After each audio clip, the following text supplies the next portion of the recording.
Hemos adelantado ya mucho en el tiempo ordinario. Vamos a comenzar la 28ª semana, 28, la semana 28 del tiempo ordinario. Las semanas del tiempo ordinario son 34, nos quedan faltando 6 para terminar el año litúrgico. El tiempo ordinario tiene dos fases, ustedes recuerdan, la primera de Epifanía hasta Cuaresma, la segunda desde después de Pentecostés hasta el Adviento. Estamos en esa segunda fase.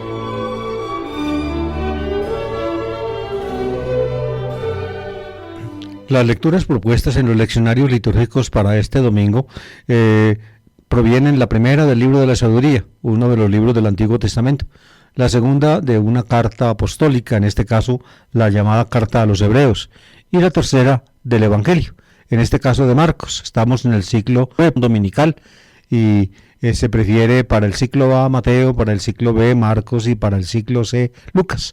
Por eso desde hace ya varios domingos estamos leyendo textos del Evangelio de Marcos.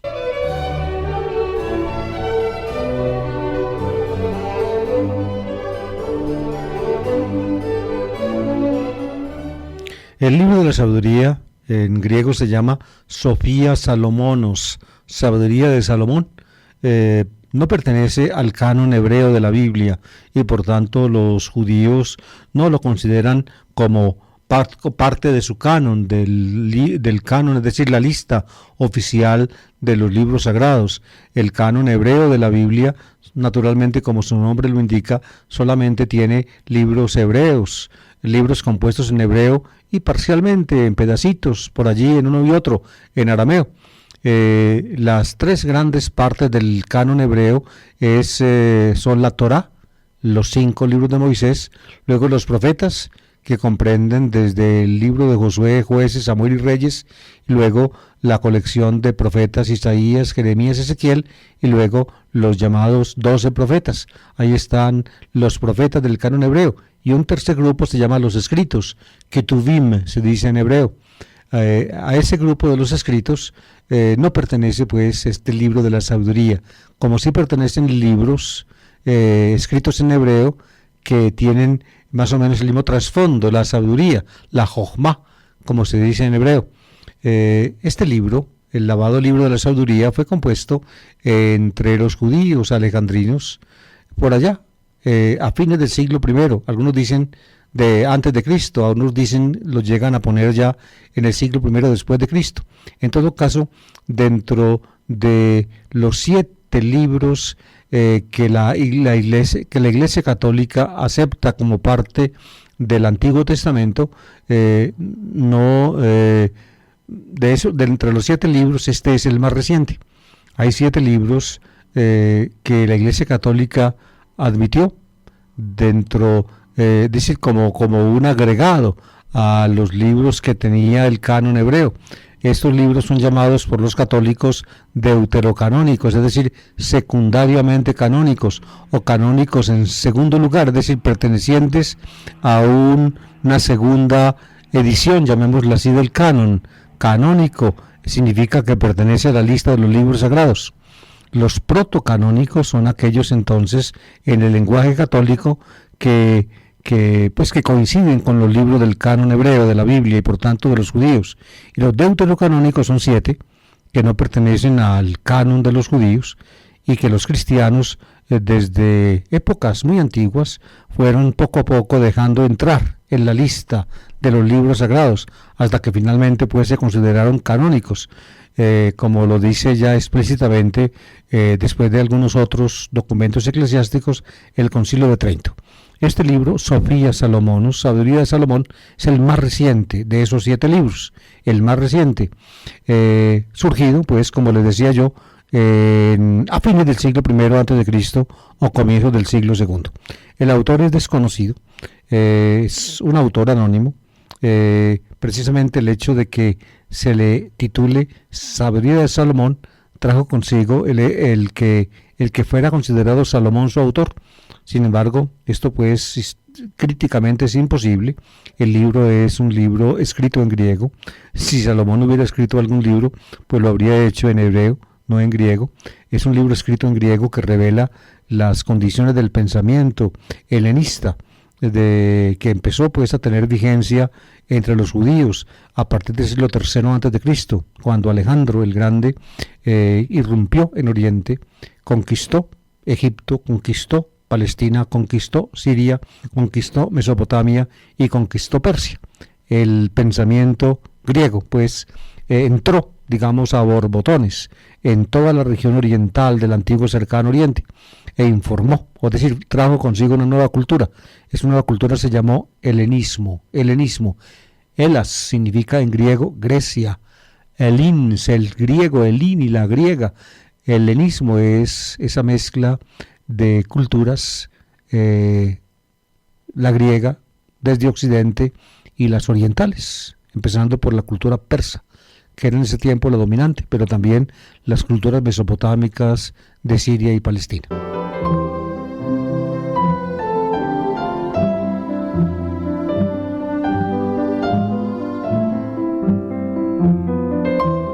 El pedacito del libro de la sabiduría que escucharemos esta semana en la celebración eucarística está tomado del capítulo 7, versículos 7 a 11. Dice así: Supliqué y se me concedió la prudencia, invoqué y vino a mí un espíritu de sabiduría. La preferí a los cetros y a los tronos, y en su comparación tuve en nada la riqueza. No le equiparé la piedra más preciosa, porque todo el oro a su lado es un poco de arena, y junto a ella la plata vale lo que el barro. La preferí a la salud y a la belleza. Me propuse tenerla por luz, porque su resplandor no tiene ocaso. Todos los bienes juntos me vinieron con ella. Había en sus manos riquezas incontables.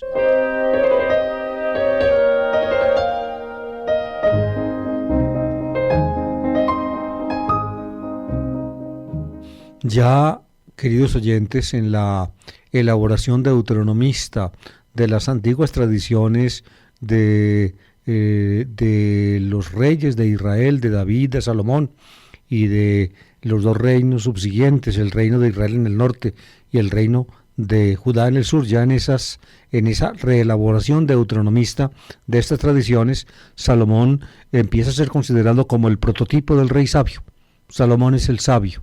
Por eso aparece en el libro de los Reyes una oración de Salomón en que le pide a Dios no poder, ni gloria, ni riqueza, sino le pide sabiduría para saber gobernar al pueblo. De esa manera, pues, ya desde la época previa al exilio, cuando se redacta, es decir, más bien desde la época del exilio, en el siglo VI, cuando se hace la redacción deuteronomista de toda esa tradición bíblica, desde esa época Salomón es como el prototipo del rey sabio. Pues bien, esto queda incrustado en la mente de los judíos. Para el autor del libro de la sabiduría, Salomón es el rey sabio. Aquí hay una reflexión, pues, en la cual habla Salomón: supliqué y se me concedió la prudencia, invoqué y vino a mí un espíritu de sabiduría. Prudencia, sabiduría, sofrosine y sofía. Ahí están creo, si mal no recuerdo, los términos griegos que se utilizan acá. La prefería a los cetros y a los tronos, es decir, para él era más importante la sabiduría que la realeza, los cetros y los tronos. Más o menos es acá un desarrollo de la idea del libro de los Reyes, de la idea deuteronomista de que les hablé antes, y en su comparación tuve en nada la riqueza. Es decir, la mayor riqueza es la prudencia y la sabiduría. Esa es la riqueza verdadera. No le equiparé la piedra más preciosa, porque todo el oro a su lado es un poco de arena, y junto a ella la plata vale lo que el barro. Es por tanto más importante que la realeza, y más importante que cualquier riqueza, más importante que el oro, más importante que la plata. Aún más, dice acá en su reflexión Salomón: la preferí a la salud y a la belleza, me propuse tenerla por luz. Es más importante que la salud y que la belleza. La sabiduría es la luz de la vida, tenerla por luz, porque su resplandor no tiene ocaso. El sol tiene ocaso, las estrellas son tapadas por las nubes, la luna a veces aparece, a veces no, tiene sus fases. En cambio, la sabiduría es una luz que brilla y que no tiene ocaso, que guía definitivamente la vida.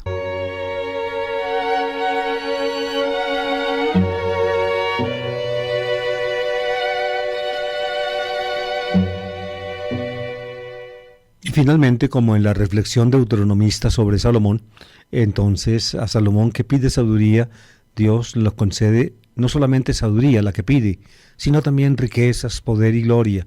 Aquí dice lo mismo: todos los bienes juntos me vinieron con ella. Había en sus manos riquezas incontables. Es decir, el sabio es también el rico, el poderoso. Aquí tienen ustedes una visión, digamos, algo utópica de esta realidad.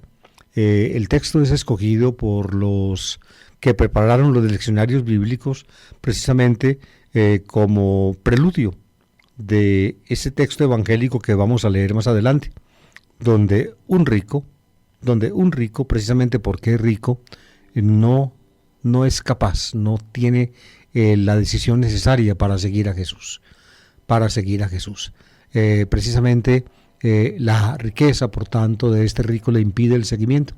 Aquí, fíjense, el orden de acá es distinto, es precisamente la sabiduría la que finalmente también hace posible o trae consigo las riquezas.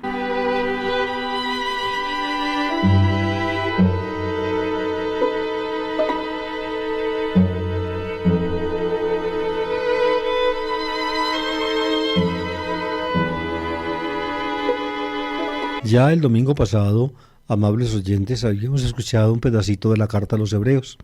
La carta a los Hebreos es un escrito independiente del Nuevo Testamento.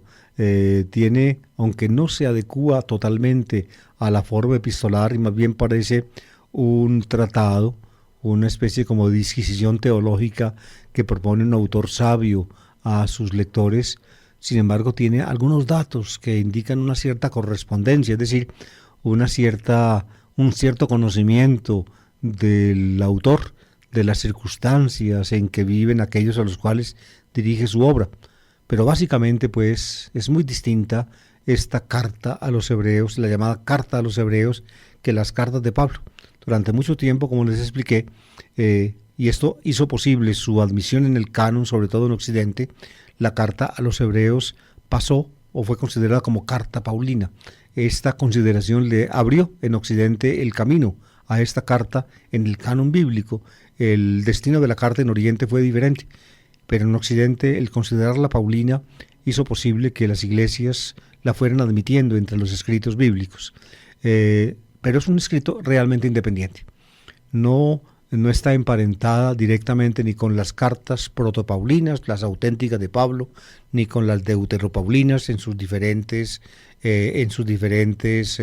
grupos, ni tampoco con las cartas de Pedro, ni con la de Santiago, en fin, ni con las joánicas. Es un escrito de un autor cristiano sabio, muy conocedor, no solamente de la Biblia, sino también del mensaje cristiano, pienso yo, en su interpretación antioquena. La conoce muy bien y maneja exquisitamente la lengua griega. La vez pasada leímos ya un pedacito de la carta a los Hebreos. Hoy vamos a leer otro pedacito. Es una especie de paréntesis que mete el autor en sus disquisiciones, pero es un paréntesis, digamos, muy significativo.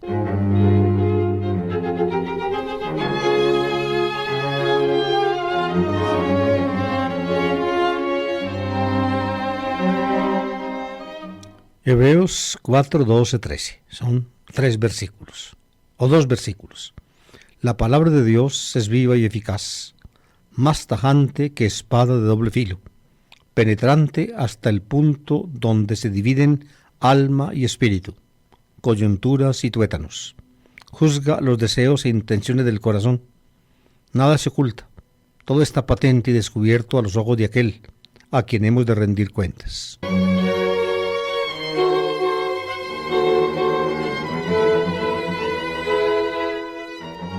Compara pues el autor la palabra de Dios con una espada de doble filo, es decir, corta por un lado y por el otro, no como nuestros machetes tradicionales, que solamente cortan por un lado, penetrante hasta el punto donde se dividen alma y espíritu, coyunturas y tuétanos. atienden ustedes a este lenguaje metafórico. Fíjense cómo dos realidades que podríamos llamar espirituales y dos realidades que son evidentemente materiales, físicas, se conjuntan. Penetra hasta el punto donde se dividen alma y espíritu. Alma y espíritu, psiqui y pneuma, son dos términos de la antropología helenística de ese tiempo. Son, digamos en esta forma, dos componentes de la realidad del ser humano. Adjuntando el soma, entonces se tienen los tres componentes: cuerpo, alma y espíritu. Nosotros en general solemos relacionar alma con espíritu. ¿Y por qué los solemos relacionar? Porque básicamente alma y espíritu, pues en su expresión se basan o toman como punto de partida una experiencia semejante. Alma en griego es psiqui, espíritu en griego es pneuma, psiqui es el aliento, lo mismo que el pneuma es el aliento de la vida. Por eso es complicado establecer, digamos, en una forma clara la distinción que en la terminología helenística se hace entre alma y espíritu. Entre alma y espíritu por un lado y soma es, digamos, más accesible la distinción, pero entre alma y espíritu la distinción es un poco más complicada. Generalmente cuando se habla de espíritu, digámoslo así, se insiste en la relación con Dios, y de esa manera también en lo propiamente humano de lo que podríamos llamar el alma. Es decir, el espíritu es, digamos, la concreción en lo humano del alma, que finalmente como aliento de vida está en todos los seres vivos. Pero finalmente también esa es la significación de pneuma. Pneuma es soplo, vida. Y como nosotros vivimos, lo cual se refleja en nuestra respiración, también los animales viven y se refleja en su respiración. Las tecnologías son pues ampliamente paralelas y se basan básicamente en la distinción que hay entre un cuerpo inerte, un mineral por ejemplo, o un vegetal, y un cuerpo animado. Ánimos en griego significa viento, de ahí viene ánima en latín, que corresponde a la palabra griega psiqui, que es la que se usa acá. De modo que estamos en la compleja terminología helenística del tiempo del autor, que tiene también sus conexiones con el resto del Nuevo Testamento. Penetra pues la palabra de Dios hasta el punto en que se divide en alma y espíritu. Ahí está como lo espiritual. Y luego coyunturas y tuétanos. Las coyunturas y tuétanos son partes corporales. Los tuétanos es lo que tenemos dentro de los huesos. Y las coyunturas es lo que une un hueso con el otro. Ustedes ven este bizarro lenguaje del autor donde la eficacia y el poder de la palabra de Dios pues se ve utilizando la distinción entre alma y espíritu por un lado y coyunturas y tuétanos por el otro.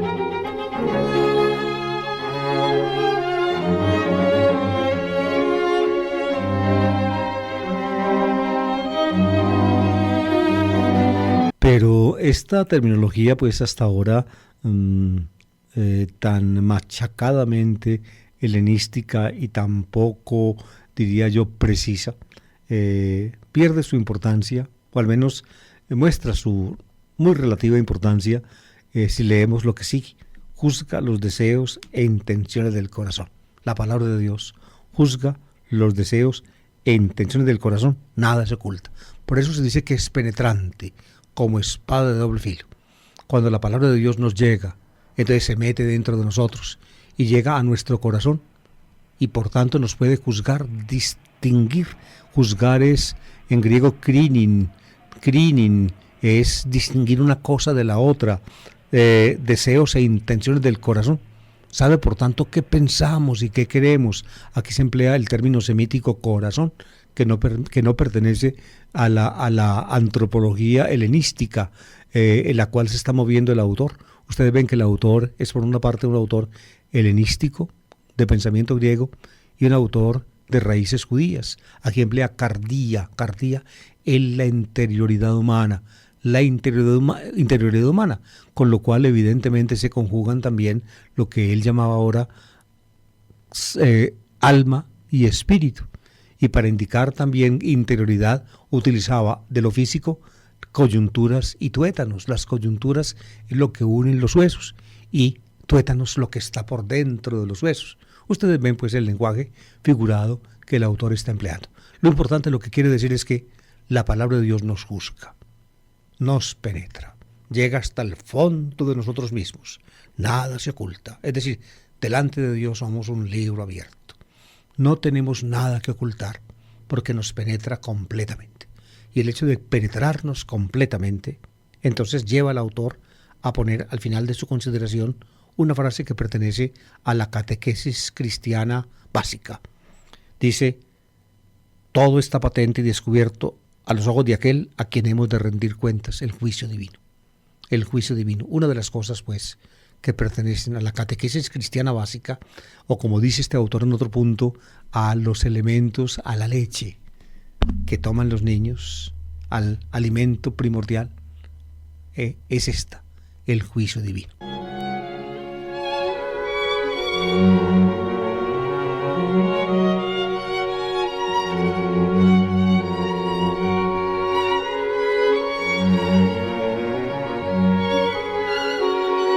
Y ahí sí llegamos al texto evangélico, amables oyentes. Hoy llegamos un poco más rápido, no me demoré mucho en los textos anteriores, porque este texto evangélico es complejo, largo, pertenece a la digamos, a esa parte del Evangelio de Marcos, después del segundo anuncio de la pasión, cuando Jesús parece enfilar sus pasos hacia la Judea. Allí sitúa Lucas varios episodios. Primero, lo de el matrimonio y el divorcio, que leímos la vez pasada. Luego, enseguida, un pequeño aparte con el tema de los niños, de los pequeños. Y luego este tema, es el tema de los ricos, de las riquezas. Y el tema de los ricos y de las riquezas se inserta para Marcos en este punto en algo que para él es sumamente importante: el tema del seguimiento, ser discípulos de Jesús. Tres elementos confluyen en el texto. Está Marcos 10, 17 a 30. La redacción es de Marcos. Es decir, él es el que hace el tejido de los elementos, pero no los hace, digamos, no hace el tejido, digamos, de cuenta propia, creando elementos, sino utilizando elementos tradicionales que a él su tradición le ofrece, pero crea un conjunto muy significativo. El tema básico es el del seguimiento de Jesús. Comienza con una historia, la historia de un hombre que le hace a Jesús una pregunta. Jesús le contesta la pregunta y el hombre, hablando de los mandamientos del Decálogo y otros, el hombre dice que esos mandamientos los ha cumplido desde niño, desde joven, y Jesús entonces se embeleza con él, le parece una persona, una gran persona, así dice Marcos. Lucas suprime ese detalle, y Jesús entonces le plantea una exigencia que va más allá del cumplimiento de los mandamientos. Y así muestra Jesús, pues, como lo religioso estrictamente dicho, que en el lenguaje de Jesús es su seguimiento, seguirlo a Él, y por Él entonces estar en el camino de Dios, va más allá de lo ético, mucho más allá de lo moral. Religión y moral no coinciden. Lo uno no va sin lo otro, pero no se identifican. Por tanto, y este es el profundo sentido de este texto, no basta ser bueno, como era este hombre. Para heredar vida eterna se necesita algo más, es lo que dice el texto. Pues bien, este hombre es llamado por Jesús a dejarlo todo. Era rico, a dejar su riqueza. Y para él esto es muy difícil, un imposible. Y por eso se va frunciendo el ceño, pesaroso, porque era muy rico. Se va, dice él. Y Jesús entonces instruye en un segundo aparte. Ahí está el primer aparte, es Marcos la historia pues del rico y el llamamiento al seguimiento que Jesús le hace. Este llamamiento queda frustrado porque las riquezas le impiden a este hombre seguir a Jesús. Luego viene un segundo parte donde Jesús instruye acerca de las riquezas. Las riquezas son sumamente peligrosas porque tienden, como vamos a ver ahora, a volverse en la razón de ser, el motivo de la vida. Y cuando las riquezas se convierten en el motivo de la vida, uno olvida a Dios. No se necesita a Dios cuando uno es rico, porque cuando uno es rico y está pegado a sus riquezas, le parece que sus riquezas son Dios. Y por eso entonces las riquezas son un veneno mortal, que lo aparta a uno de Dios. Eso es lo que Jesús dice. Y luego termina el complejo, y esto sí ya es es el punto culminante al cual quería llegar Marcos, el que construye el evangelista Marcos, precisamente uniendo elementos. El punto culminante es los discípulos de Jesús están allí. Entonces se atreven ellos a compararse con ese hombre rico que no fue capaz de seguir a Jesús precisamente porque era rico y sucumbió pues al peligro, al trágico peligro de las riquezas. Ese hombre rico en comparación con ellos, ¿qué es? O ellos que son en comparación con él, y nosotros ¿qué? Nosotros te hemos seguido, ese no fue capaz de seguirte, nosotros sí, ¿qué nos va a tocar? Y viene la recompensa del seguimiento. Ahí está pues el complejo que el evangelista Marcos construye en este punto del evangelio. Estamos ya al borde del tercer anuncio de la pasión y de la resurrección de Jesús, y al borde del final de la vida pública de Jesús.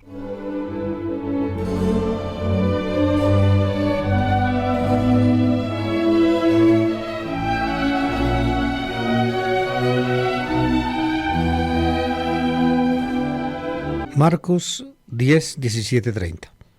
En aquel tiempo, cuando salía Jesús al camino, se le acercó uno corriendo, se arrodilló y le preguntó: Maestro bueno, ¿qué haré para heredar la vida eterna? Jesús le contestó: ¿por qué me llamas bueno? Nadie hay bueno más que Dios. Ya sabes los mandamientos: no matarás, no cometerás adulterio, no robarás, no darás falso testimonio, no estafarás, honra a tu padre y a tu madre. Él replicó: Maestro, todo eso lo he cumplido desde joven. Jesús se quedó mirándolo con cariño y le dijo: una cosa te falta, anda, vende lo que tienes, da el dinero a los pobres, así tendrás un tesoro en el cielo, y luego sígueme. A estas palabras él frunció el ceño y se marchó pesaroso porque era muy rico. Ahí está pues la primera parte, la historia de este hombre rico, cuyo llamamiento se frustra porque no fue capaz de cumplir la condición que Jesús le puso, vender lo que tenía. Y viene la segunda parte, que es la instrucción de Jesús, donde se sacan las consecuencias del episodio. Dice: Jesús, mirando alrededor, dijo a sus discípulos: qué difícil les va a ser a los ricos entrar en el reino de Dios. Los discípulos se extrañaron de estas palabras. Jesús añadió: hijos, qué difícil les es entrar en el reino de Dios a los que ponen su confianza en el dinero. Más fácil le es a un camello pasar por el ojo de una aguja que a un rico entrar en el reino de Dios. Ellos se espantaron y comentaban entonces: ¿quién puede salvarse? Jesús se quedó mirándolos y les dijo: es imposible para los hombres, no para Dios. Dios lo puede todo. Aquí está pues la instrucción. Las riquezas son un veneno mortal. Es inmensa la dificultad que hay para alguien entrar en el reino de Dios cuando es rico. ¿Por qué? Porque ese tiene la tentación casi insuperable de poner su confianza en las riquezas. Y entonces no vale para Dios. Aquel que equipara a Dios con las riquezas, no vale para él. Es prácticamente un imposible salvarse para quien pone su confianza en las riquezas. Y Jesús lo deja ver con esa comparación, esa especie de refrán o de dicho tan conocido: más fácil le es a un camello pasar por el ojo de una aguja que a un rico entrar en el reino de Dios. Los discípulos interpretan bien lo dicho por Jesús, se espantan. ¿quién puede salvarse? Si las cosas son así, si las cosas son así, entonces ¿quién puede salvarse? Y Jesús entonces los mira. Más adelante les diré o les mostraré cómo en la redacción de Marcos estas miradas de Jesús tienen un papel importante. Ven, son de Marcos. Marcos es el que las mete en el texto. Para Lucas, también para Mateo, pero sobre todo para Lucas, son un estorbo. Por eso Lucas las quita todas. En cambio Marcos las pone. Son rasgos, a veces, amables oyentes, en exégesis, en formas de exégesis un poco más antiguas, se solían interpretar estos detalles como petrinismos de Marcos, es decir, como recuerdos de Pedro, que era considerado como el mentor del Evangelio de Marcos. Hoy en día, al menos como lo veo yo, no son recuerdos de Pedro estos detalles, sino comentarios de Marcos, maneras como Marcos le da incisividad a la tradición. Pues ahí va la cosa. Jesús, los discípulos sacan la conclusión: es imposible salvarse. Y Jesús les dice: así es, para los hombres, pero no para Dios. Es decir, Dios tiene el poder y tiene la gracia de lograr que hasta un rico se salve. Ahí pues se abre una esperanza. Ahí termina la instrucción de Jesús. Y luego viene la conclusión, que como les decía yo, en el Evangelio de Marcos es el punto culminante de todo el complejo. Pedro se puso a decirle: ya ves, nosotros lo hemos dejado todo y te hemos seguido. Es decir, en comparación con ese rico que por tener dinero no quiso seguir a Jesús, no fue capaz de desprenderse de sus riquezas, en comparación con ese, ellos son bien diferentes, porque ellos lo han dejado todo, es decir, no solamente el dinero, sino todo. Ven, padre, madre, hijos, tierras, todo aquello, como vamos a escuchar enseguida. Lo hemos dejado todo y te hemos seguido. ¿Qué? Entonces pregunta, lo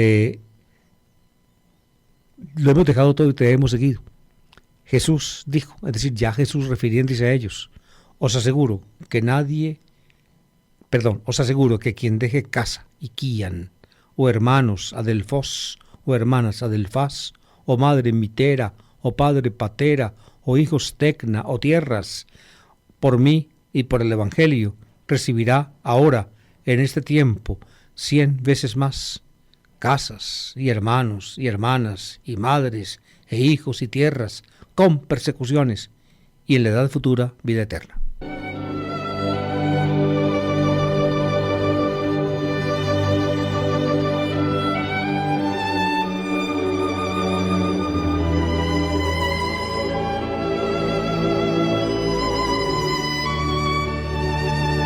El texto ciertamente, este texto tan complejo, amables oyentes, refleja ciertamente circunstancias del tiempo de Jesús. Tal vez no esté contando un acontecimiento puntual ocurrido, pero sí está comentando lo que Jesús pedía, lo que exigía, lo que era importante para él. Y también acá conserva el evangelista Marcos la forma como el cristianismo naciente entendió a Jesús y trató pues de hacerle justicia a sus requerimientos. Aquí estamos pues ciertamente ante un sustrato histórico de la actividad terrena de Jesús, de sus exigencias, y también ante un sustrato teológico de la forma como los cristianos lo entendieron. Todo comienza con una pregunta que le hace alguien que llega a Jesús cuando él salió al camino. Salir al camino, eso es muy normal en el Evangelio de Marcos. En Marcos hay como dos ambientes privilegiados para la actividad de Jesús. Uno, cuando es privado, Marcos dice la casa, y cuando es público, Marcos dice el camino, y Kia, la casa, y O2, el camino. Son los dos escenarios pues que para Marcos son es decir, imprescindibles para contar las cosas de Jesús. Aquí pues sale al camino, es decir, el acontecimiento transcurre al aire libre. Cuando salía Jesús al camino, se le acercó uno corriendo, se arrodilló y le preguntó. Este se arrodilla delante de Jesús, viene corriendo y le preguntó: Maestro bueno, ¿qué haré para heredar vida eterna? la interpretación es extraña. Maestro bueno, didáskale agate. Es rarísima. Si es que, no recuerdo en este momento, si es que en alguna otra parte se encuentra algo semejante. Didáskale agate. Maestro bueno, ¿qué haré para heredar vida eterna? Maestro bueno lo llama. ¿Por qué lo llamará bueno? Quizá podría uno pensar, al menos en la forma como está redactado el Evangelio de Marcos, la perícopa anterior, el elemento anterior era Jesús con los niños. Y Jesús entonces deja que los niños se acerquen a Él. Y tal vez eso es un trasunto de bondad que esta persona que se acerca corriendo a Jesús tiene en la mente cuando lo dice bueno, didáskale agate, maestro bueno, ¿qué haré para heredar vida eterna? Esa es la pregunta que le hace. Vida eterna, es decir, la bienandanza del reino definitivo de Dios. ¿Qué haré? ¿Qué tendré que hacer? ¿Qué haré? Aquí la pregunta es típicamente del judaísmo. Uno debe cumplir la ley de Dios, el hacer es cumplir la voluntad de Dios. Es una exigencia perentoria que aparece en la Biblia entera y de la cual también participó Jesús. ¿Qué haré?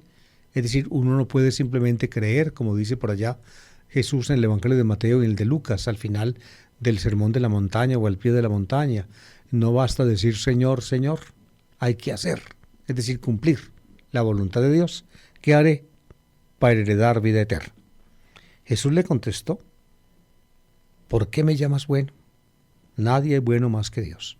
Oigan pues, y esta respuesta de Jesús probablemente explica mejor que la anterior explicación mía de que el adjetivo bueno que el tipo emplea para interpretar a Jesús se deba a la conducta de Jesús con los niños, ¿no? Bueno, es decir, ya está pensado en boca del interpelante, está pensado a partir de lo que Jesús va a responder. ¿En qué consiste la bondad? Ven, este hombre va a resultar muy bueno, como vamos a ver enseguida, muy bueno. Pero esa bondad no alcanza. Es una bondad ciertamente existente, pero insuficiente. No solamente insuficiente, sino ambigua en la relación con Dios. Esto queda claro acá. Jesús le contestó, ¿por qué me llamas bueno? Nadie hay bueno más que Dios. Esta respuesta de Jesús, amables oyentes, escandaliza a Mateo. Mateo no es capaz de apuntar esto de Marcos. Ustedes pueden buscar en el Evangelio de Mateo el texto correspondiente por allá en Mateo 19, si mal no recuerdo. En Mateo 19 está el texto correspondiente. Este hombre no llega a Jesús llamándolo maestro bueno, sino que preguntándole qué de bueno tengo que hacer. Es decir, que aparece acá en boca de este hombre como interpelativo de Jesús, maestro bueno.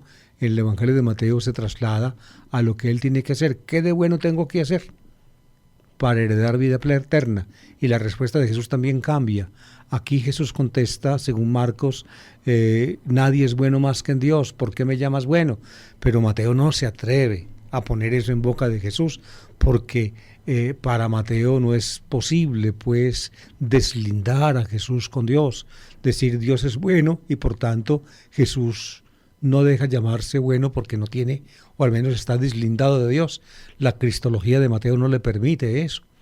Ustedes ven que ya se está insinuando desde los comienzos de la tradición evangélica lo que luego va a ser en el cristianismo el misterio de la Santísima Trinidad. Bueno es el Padre, y como el Padre es bueno, bueno es el Hijo, bueno es el Espíritu Santo. Lo que se dice del uno, también se dice de los otros dos. Y tiene que ser así en la teología trinitaria cristiana. En Mateo ya se empieza a ver eso. Por eso Mateo no pone en boca de Jesús esta frase, ¿por qué me llamas bueno? Nadie es bueno sino Dios. En Mateo Jesús contesta, ¿por qué me preguntas acerca de lo bueno? ¿Ven? Es clarísimo el cambio que hace Mateo en relación con su fuente Marcos. Yo pienso que este es uno de los puntos donde uno más claramente nota que el evangelista Mateo está utilizando a Marcos, lo está redactando, lo está cambiando, porque hay cosas de Marcos que él no se atreve a escribir tales cuales. En todo caso, lo importante pues no es tanto esta comparación con Mateo, sino más bien lo que esto significa. ¿Por qué me llamas bueno? Nadie hay bueno más que Dios. Este muchacho o este joven, perdón, aquí meto yo a Mateo otra vez, pero en realidad fíjense que Marcos es alguien que llega a hablar con Jesús, Mateo es un joven el que llega. Ahora vamos a ver por qué en Mateo esta persona se convierte en joven. Fíjense, ¿por qué me llamas bueno? Nadie es bueno más que Dios, ya sabe los mandamientos. Y empieza Jesús a decirle los mandamientos. El hombre los conoce, es judío, y conoce la segunda tabla del decálogo, no matarás. Fíjense, el orden, el quinto, no matar; sexto, no adulterar; séptimo, no robar; octavo, no dar falso testimonio. Aquí están los 4 punticos, en el orden en que está en la Biblia. No matarás, no cometerás adulterio, no robarás, no darás falso testimonio. Y luego Marcos introduce otro mandamiento que no está en el decálogo: no estafarás.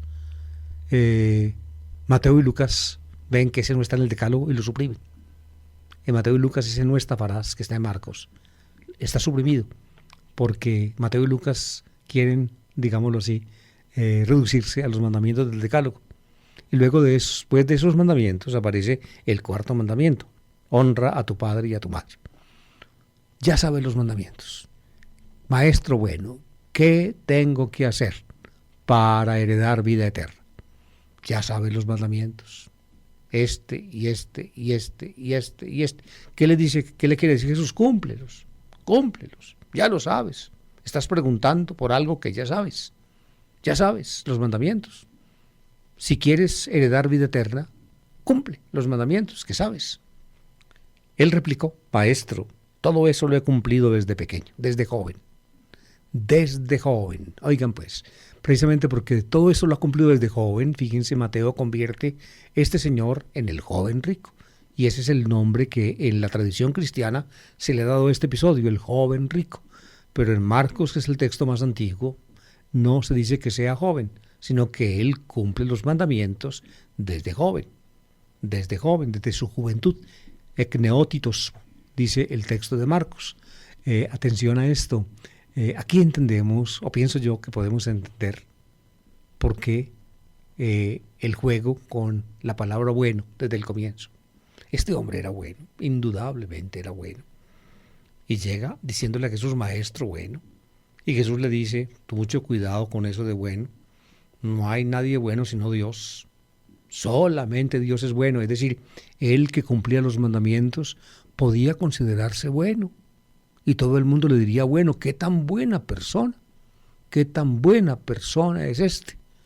Pero lo que sigue va a mostrar que Jesús, aunque reconoce en esta persona grandes valores, sin embargo, deja al descubierto lo que a esta persona le falta.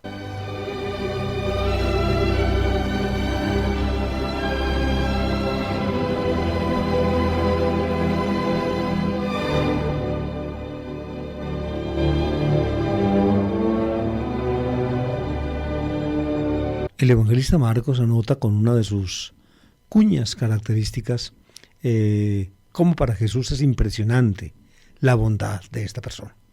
Jesús se quedó mirándolo con cariño, dice.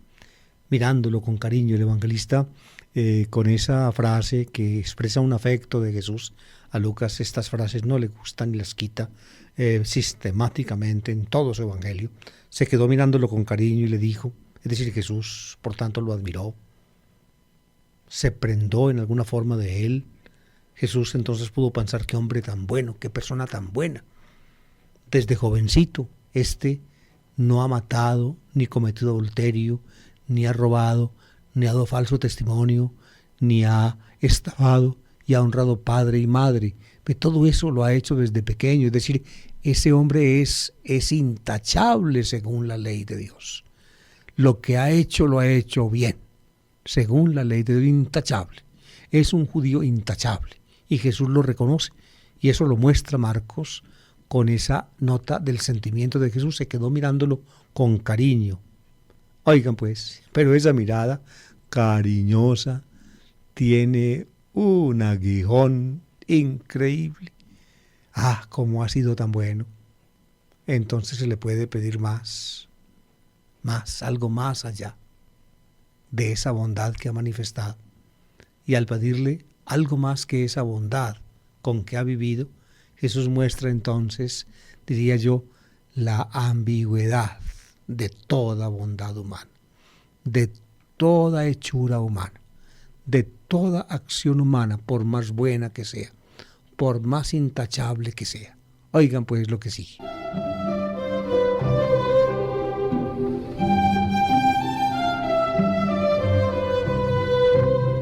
Una cosa te falta. Anda y pagué. Vende lo que tienes. Vende, polison, dice, todo lo que panta osa egis, todo lo que tienes. Da el dinero a los pobres, toquís. Así tendrás un tesoro en el cielo. Y luego, Debro, acolútibi, sígueme.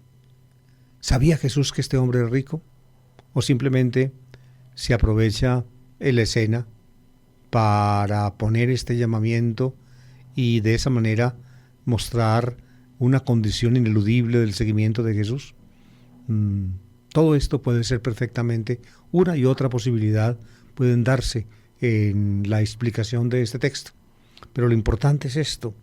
Este hombre era bueno, cumplía los mandamientos, pero precisamente por eso Jesús entonces lo miró con cariño y tal vez pensó, a este se le puede pedir más y le voy a pedir más. Una cosa te falta, vende lo que tienes, da el dinero a los pobres.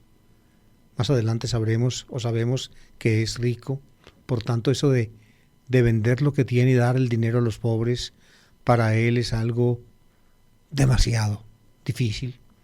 Da el dinero a los pobres, así tendrás un tesoro en el cielo.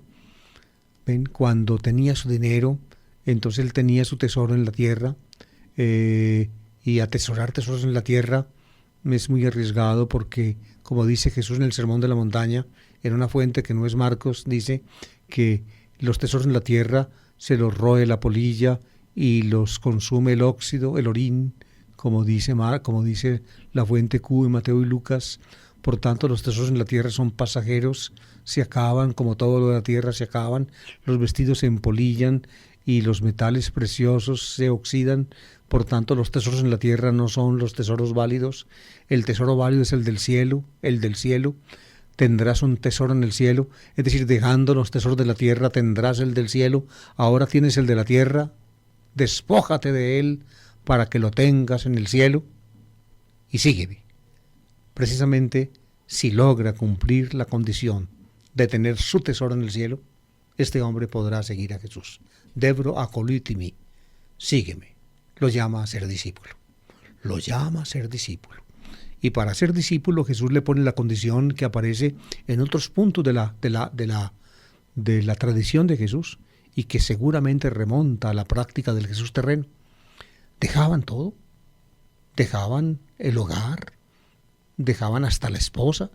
Pedro, por ejemplo, que era casado, al seguir detrás de Jesús dejó por allá a su señora. Más adelante sabemos por Pablo que volvió a juntarse con ella y andaba con ella en sus peregrinaciones apostólicas, pero dejaban casa, dejaban, decir, familia, dejaban campos, agrus, dice el texto, es decir, entraban en ese movimiento itinerante que formaba Jesús, en ese grupo de desocupados, podría decir yo, o como se vería hoy en las condiciones de este mundo, o como tal vez lo veían en las condiciones de ese mundo, un grupo de desarrapados que sin nada andaban de aquí para allá anunciando un mensaje, los recibían en las casas, fijaban su residencia allí, recibían en las casas lo que les daban y luego sin llevar nada, absolutamente nada, ni siquiera una túnica de recambio y según la más antigua tradición ni siquiera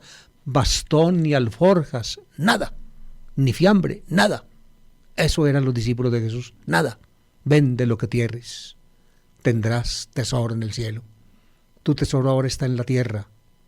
Vende lo que tienes para que te despegues de ese tesoro y tengas el verdadero tesoro, el tesoro que no roe la polilla y que no consume el orín. Ese tesoro es el que necesitan. Sígueme. Seguir a Jesús es la forma, por tanto, de asirse uno a ese tesoro, de hacerse a ese tesoro, heredar vida eterna. ¿Qué tengo que hacer, maestro bueno? Era muy bueno el hombre, cumplía los mandamientos, pero resulta que para él cumplir los mandamientos, ser tan bueno como era, no basta. Una cosa te falta. Eso, tener a Dios como el único tesoro de la vida, como lo único enteramente válido, como lo único absolutamente imprescindible, como lo único que no se deja comparar con nada. Esto es básico en la mente de Jesús y aparece en su tradición una y otra vez en diferentes contextos.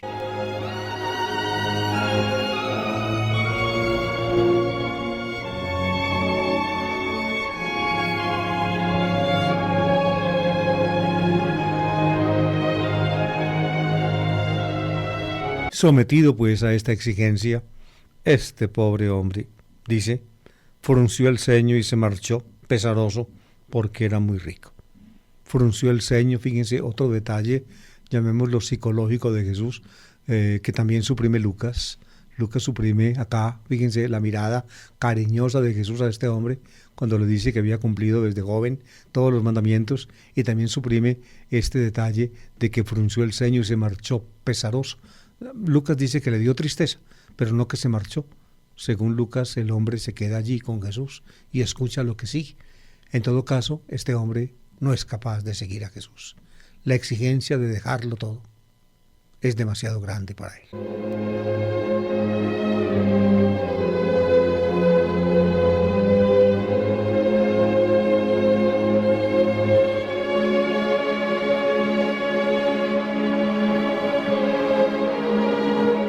La escena que sigue es una enseñanza de Jesús a los discípulos.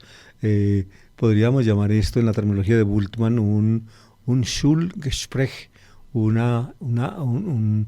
apotegma de enseñanza sobre la riqueza. Marcos la introduce con una pequeña escena. Jesús mirando alrededor dijo a sus discípulos, mirando alrededor, otra vez la miradita de Jesús, mira alrededor, es decir, como abarcando todos los que hay al lado suyo. Por tanto, en esta mirada, amables oyentes, nos debemos sentir aludidos ustedes y yo. Yo pienso que por eso Marcos introduce estas anotaciones, mirando alrededor, es decir, nos miró, me miró, te miró, estás aludido, estoy aludido. Dijo a sus discípulos, oigan, qué difícil les va a ser a los ricos entrar en el reino de Dios. Los discípulos se extrañaron de estas palabras, claro, se extrañaron. ¿Por qué? Porque en todo el Antiguo Testamento, a menos en la parte clásica de la teología de Israel, la riqueza era una bendición de Dios. Dios bendecía a los buenos con la riqueza, a los que cumplían la ley les daba riqueza, bienandanza, larga vida.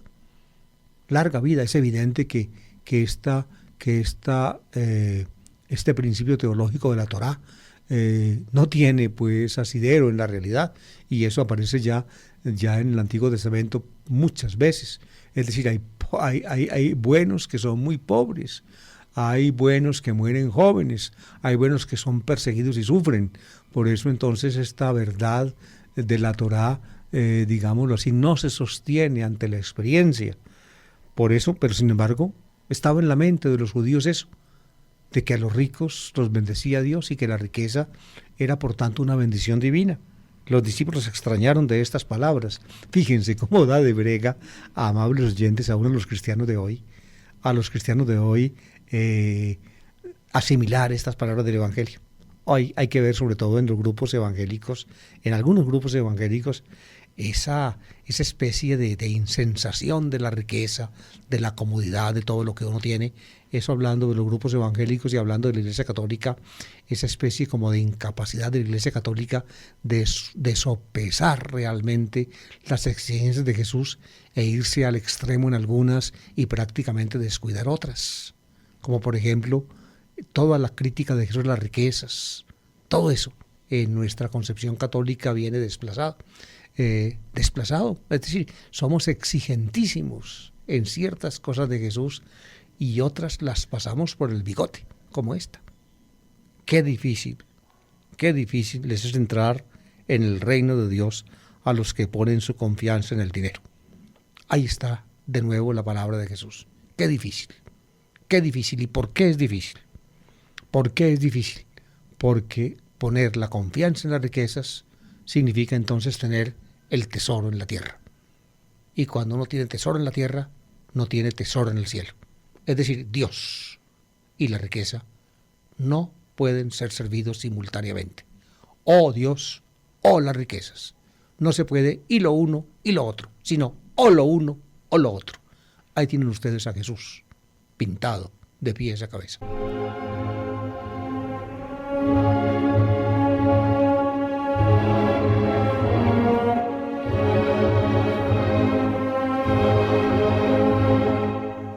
Bueno, y como se me acabó el tiempo, no terminé de estudiar o de presentarles el último pedacito del seguimiento.